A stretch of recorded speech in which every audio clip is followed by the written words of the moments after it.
The top leaders of the ruling Nepal Communist Party have demanded PM KP Oli's resignation over his anti-India remarks. Former Prime Minister Prachanand slammed Oli for accusing India of conspiring to topple his government. The Prime Minister's remarks were neither politically correct nor diplomatically appropriate, Prachanand said at a high-level party meet, news agency PTI reported. Other senior leaders too asked Prime Minister Oli to provide evidence of his accusations and quit on moral grounds.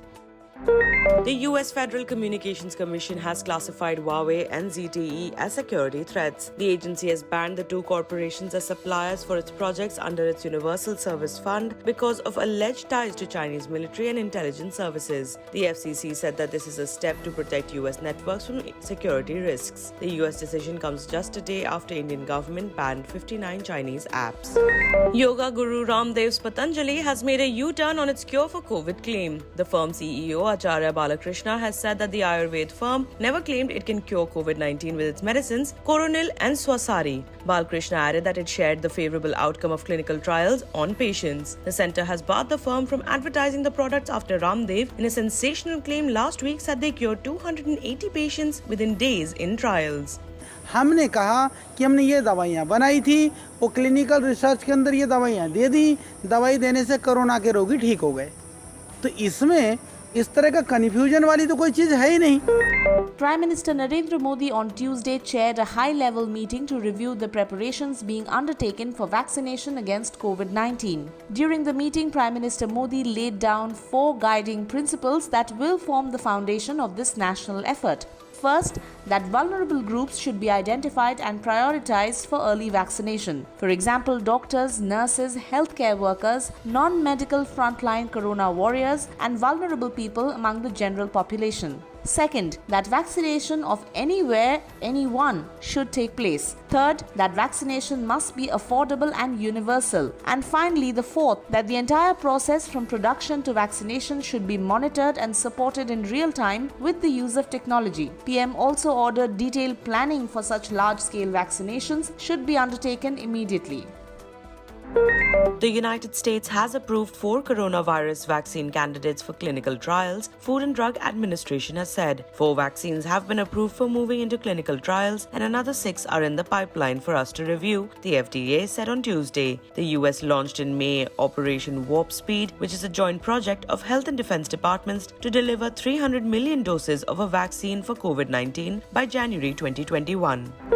In a disturbing video that emerged on Tuesday, 8 bodies of coronavirus victims were wrapped in plastic and dumped into a common pit in Karnataka's Ballari district. Officials, while maintaining that the bodies were wrapped in plastic as per rules, said that the inhumane treatment will be probed. Chief Minister B.S. Yadurappa termed the behavior of the staff inhuman and painful. According to news agency ANI, the entire field team involved in the disrespectful handling of the bodies have been disbanded and the district administration has apologized to the families.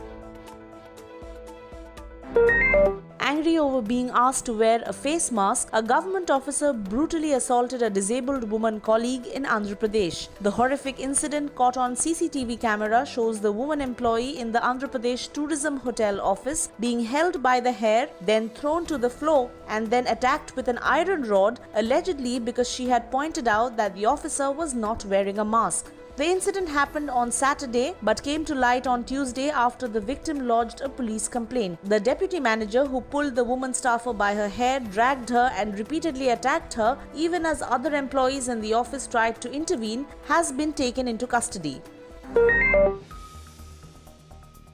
The nationwide lockdown due to COVID-19 has brought misery to many households and budding athlete Geeta Kumari is also bearing the brunt of it.